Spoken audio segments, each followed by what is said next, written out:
Os Crimes da Rua Morgue, 1841. As características mentais, geralmente denominadas analíticas, são, em si mesmas, pouco suscetíveis a uma análise. Geralmente, apreciamos apenas por causa de seus resultados.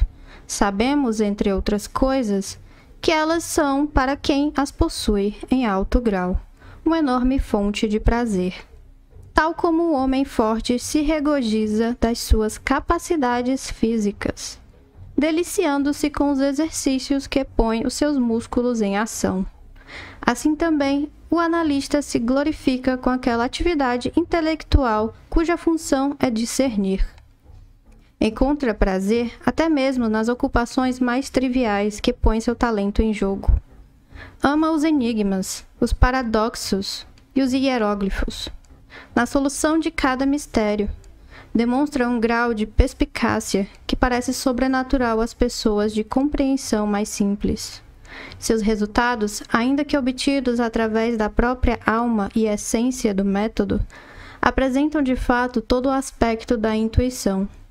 A capacidade de resolução de problemas possivelmente é muito fortalecida pelo estudo das matemáticas, especialmente pelo mais elevado de seus ramos, o qual, injustamente, apenas em função de suas operações de revisão dos fatos, vem sendo chamado de análise, como se fosse somente isso. Todavia, calcular não é o mesmo que analisar. Um exandrista, por exemplo, calcula sempre, sem se esforçar por efetuar análises. Segue-se que o jogo de xadrez, em seus efeitos sobre o caráter mental, não é devidamente apreciado.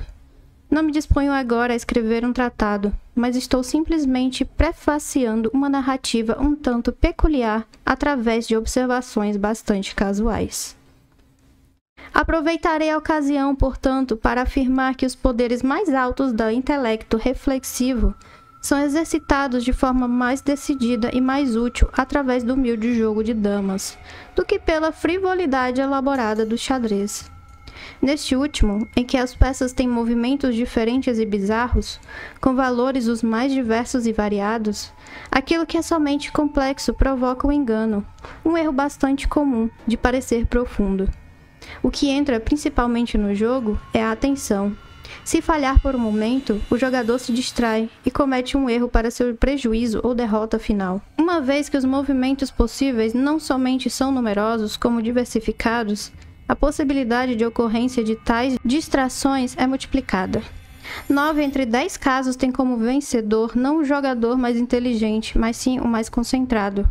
No jogo de damas, ao contrário, em que os movimentos são sempre os mesmos e existe pouca variação, as probabilidades de movimento inadvertido são diminuídas e a mera atenção fica relativamente fora do jogo. As vantagens obtidas por qualquer parceiro são conseguidas através da maior perspicácia.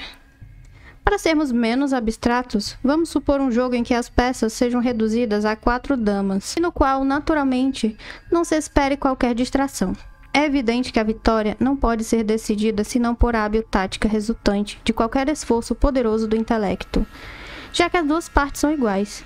Privado de recursos vulgares, o analítico perscruta o espírito de seu adversário, identifica-se com ele e muitas vezes descobre num relance o único meio. Um meio algumas vezes absurdamente simples de induzi-lo a um erro, ou de precipitá-lo num falso cálculo. O jogo de whist vem sendo notado há muito tempo pela influência que exerce sobre o que é denominado o poder de cálculo. Homens inteligentes, aparentemente, sentem um prazer inexplicável nesta diversão e desprezam o xadrez por sua frivolidade. Não há dúvida que nenhum jogo de natureza semelhante exige tanto da faculdade de análise. O melhor jogador de xadrez da cristandade pode não ser nada mais que o melhor enxadrista. Porém, a habilidade no whist implica uma capacidade de sucesso em todos os empreendimentos mais importantes, nos quais uma mente disputa com a outra. Quando me refiro à habilidade, indico aquela perfeição no exercício do jogo, que inclui um entendimento de todas as fontes de que uma vantagem legítima pode ser derivada. Estas são não apenas múltiplas como multiformes, e frequentemente se encontram em recessos da mente totalmente inacessíveis para a compreensão das pessoas comuns. Observar atentamente significa lembrar distintamente. Deste modo, o enxadrista concentrado vai se dar muito bem no whist, ao mesmo tempo que as regras de Hoyle, que se baseia no próprio mecanismo do jogo, são em geral suficientemente compreensíveis. Assim, uma memória retentiva e a capacidade de proceder segundo a razão são as qualidades geralmente consideradas suficientes para ser um bom jogador. Mas é nas questões que vão além dos limites impostos pelas regras que se evidencia a habilidade do analista. Em silêncio, ele realiza uma série de observações e faz deduções. Talvez seus companheiros façam o mesmo. A diferença na quantidade de informações que assim são obtidas não se baseia tanto na validade das deduções ou na qualidade da observação. O conhecimento necessário é o que deve ser observado. O jogador hábil não estabelece limites para si próprio, nem ao menos considerando que o jogo é objetivo. Ele rejeita deduções a partir de coisas totalmente externas ao jogo. Examina a fisionomia de seu parceiro de dupla e a compra cuidadosamente com os rostos de cada um de seus oponentes. Ele considera o modo de classificar as cartas em cada mão. Muitas vezes conta trunfo a trunfo e figura por figura, através dos olhares lançados pelos portadores uns sobre os outros. Percebe cada variação na expressão dos semblantes à medida que o jogo se desenrola, reunindo um tesouro dos pensamentos a partir das diferenças de expressão de certeza, de surpresa, de triunfo ou de derrota. A partir da maneira como é vencida uma partida, ele julga se a pessoa vencedora pode ganhar outra em seguida ou não. Reconhece o que é jogado para iludir o adversário através do jeito com que a carta é jogada sobre a mesa. Uma palavra casual ou inadvertida. A queda acidental ou a virada de uma carta, com a ansiedade ou indiferença associada à sua ocultação, a contagem das vazas na ordem de seu aparecimento, o embaraço, a hesitação, a ansiedade ou a trepidação. Tudo fornece à sua percepção aparentemente intuitiva indicações do verdadeiro estado do jogo. Depois que as 2 ou 3 primeiras mãos foram jogadas, ele está em pleno controle do valor das cartas que cada jogador possui, e a partir daí descarta as suas com uma precisão de propósito tão absoluta como se o resto dos participantes estivesse jogando a descoberto. A capacidade de análise não deve ser confundida com um simples engenho. Isto porque, enquanto o analista é forçosamente engenhoso, muitas vezes o homem engenhoso é absolutamente incapaz de analisar. A capacidade de combinação ou construtividade, que os frenologistas consideram um órgão à parte, supondo que ela seja uma faculdade primordial, apareceu em seres cuja inteligência era limítrofe da idiotice, bastantes vezes para atrair a atenção geral dos escritores. Entre o engenho e a aptidão analítica, há uma diferença muito maior do que entre o imaginativo e a imaginação, mas de um caráter rigorosamente análogo. Em suma, percebemos que o homem engenhoso está sempre cheio de imaginação e que o homem imaginativo não passa de um analítico. A narrativa que se segue será para o leitor um comentário elucidativo das proposições que acabei de expor. Quando residia em Paris durante a primavera e parte do verão do ano de 1800, conheci o Sr. C. Auguste Dufferin, um jovem cavalheiro, pertencia a uma excelente e de fato ilustre família, porém, através de uma série de eventos inesperados, havia sido reduzido a uma tal pobreza que a energia de seu caráter sucumbiu perante ela, e desistiu de enfrentar o mundo ou preocupar-se em recuperar a sua fortuna. Por cortesia de seus credores, permanecia em uma posse uma pequena parte do seu patrimônio. Com esta renda e mantendo a rigorosa economia, ele conseguia obter as necessidades básicas da vida, sem se preocupar com supérfluos. De fato, os livros eram seu único luxo, e em Paris é fácil consegui-los. Nosso primeiro encontro foi uma biblioteca obscura na rua Montmartre, em que a coincidência de que ambos estávamos em busca do mesmo livro raro e notável fez com que entrássemos em contato e percebêssemos uma comunhão de interesses mais íntima. Nos encontramos vezes sem conta. Eu estava profundamente interessado na pequena história de sua família que ele lhe detalhava, com toda aquela ingenuidade que um francês demonstra quando o assunto é ele mesmo, ou alguma coisa do seu interesse pessoal. Fiquei espantadíssimo também com a vasta extensão da sua leitura. Minha alma foi despertada pelo fervor ardente e originalidade da sua imaginação. Estando em Paris a fim de realizar certos objetivos que não vêm ao caso expor, senti que a proximidade de um homem assim seria um tesouro inestimável, e confiei-lhe esta impressão com toda a franqueza. Finalmente decidimos morar na mesma casa enquanto durasse minha permanência naquela cidade.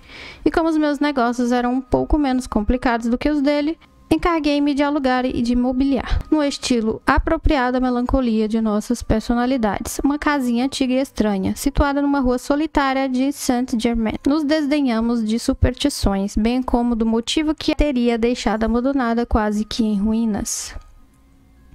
Se a rotina da nossa vida neste lugar fosse conhecida do mundo, teríamos sido encarados como dois loucos, ainda que talvez nos considerássemos como os dois loucos mansos. Nossa reclusão era perfeita. Não recebíamos nenhum visitante. De fato, a localização de nosso retiro tinha sido mantida cuidadosamente em segredo dos meus antigos amigos e associados, e Duffy tinha cessado de ter relações de amizade ou mesmo de ser conhecido em Paris há muitos anos. Existíamos somente para nós mesmos. O meu amigo tinha um humor estranho. Como definir? Amava a noite pelo amor à noite. Era sua paixão. E eu mesmo participava tranquilamente dessa mania e de outras que ele tinha, deixando-me levar ao sabor de todas as suas estranhas originalidades. A negra divindade não poderia morar sempre conosco. Mas fechávamos as pesadas persianas da nossa casinha. Acendíamos 2 velas muito perfumadas, que não davam senão uma luz muito fraca e muito pálida. Apenas com essa débil claridade a nossa alma entregava-se aos nossos sonhos. Líamos, escrevíamos ou falávamos até que o relógio nos anunciava a verdadeira escuridão. Procurávamos pelas ruas abraçados, continuando a conversa do dia, caminhando ao acaso até uma hora tardia. Então, procurávamos através das luzes desordenadas e das trevas da populosa cidade essas inumeráveis excitações espirituais que o estudo calmo não pode proporcionar. Nessas circunstâncias, eu reparava na aptidão analítica particular de Dupin. Parecia sentir um prazer amargo em exercê-la, e talvez mesmo em expô-la. E confessava sem cerimônia o prazer que sentia com isso. Dizia-me com um sorrisinho muito aberto que muitos homens tinham para ele uma janela fechada em vez do coração, e habitualmente acompanhava uma acessão semelhante de provas imediatas e das mais surpreendentes tiradas de um conhecimento profundo da minha própria pessoa. Nesses momentos, os seus modos eram frios e distantes.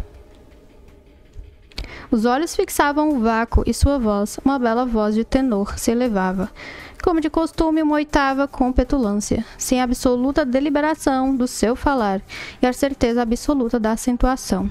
Observava-lhes os passos e sonhava muitas vezes com a velha filosofia de desdobramento da alma.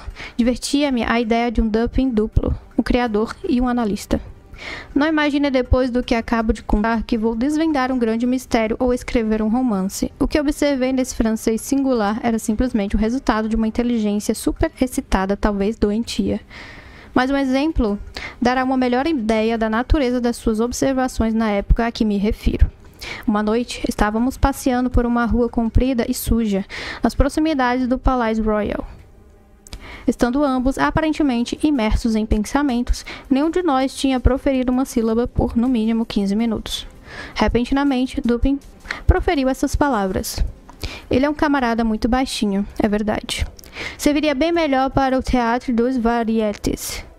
Não resta dúvida, respondi distraidamente, sem observar a princípio, por encontrar-me profundamente absorvida em reflexões, a maneira extraordinária com que meu interlocutor tinha entrado justamente no espírito de minha meditação.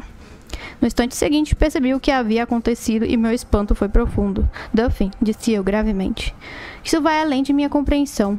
Não hesito em dizer que estou assombrado e dificilmente posso acreditar na evidência de meus sentidos.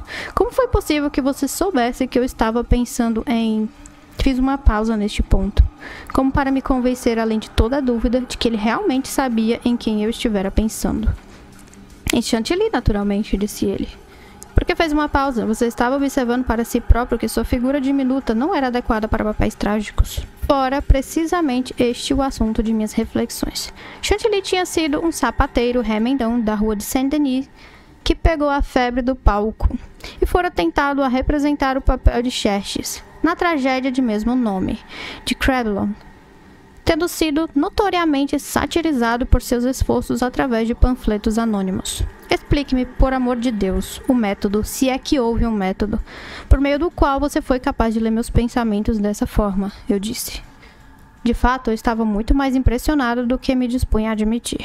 Foi o vendedor de frutas que o levou à conclusão de que o sapateiro remendão não tinha altura suficiente para o papel de Xerxes, explicou. O vendedor de frutas. Agora mesmo não entendi nada. Não conheço nenhum fruteiro. O homem que veio correndo em sua direção quando entramos nesta rua. Deve ter sido há uns 15 minutos.